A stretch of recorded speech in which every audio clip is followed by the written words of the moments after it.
El 28 de març de 1939, totes les mirades estaven dirigides al port d'Alacant. La situació era totalment desesperada. Les tropes italianes de la divisió Liborio estaven a punt d'entrar.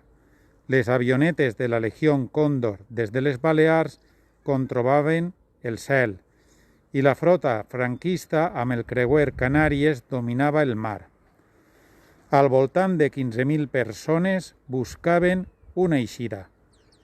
El port d'Alacant es trobava el vaixell Strambuk, que anava a carregar taronges i safrà. El capitán Archibald Dickinson tenia l'ordre del propietari de no evacuar civils, però al veure la gran quantitat de persones desesperades va decidir pujar a totes les que poguera.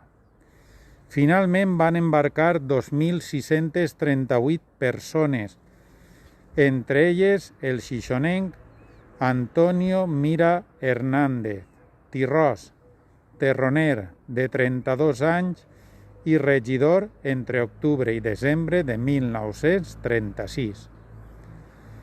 Al caure la nit i amb les llums apagades van sortir d'Alacant cap a Orà. Va ser la perícia del capità la que va fer possible sortejar l'armada franquista i dirigir-se al nord d'Àfrica. Després de 22 hores van arribar al port de Mazalquivir, prop d'Orà.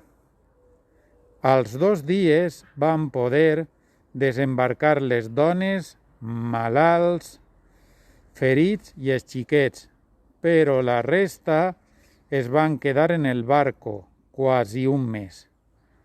Quan van aconseguir baixar, alguns van poder passar a França o marxar cap a Amèrica, però la majoria van passar a un camp de concentració en l'interior del Sàhara, on van ser tractats com a mà d'obra gratuïta per a la construcció del Transsahariano.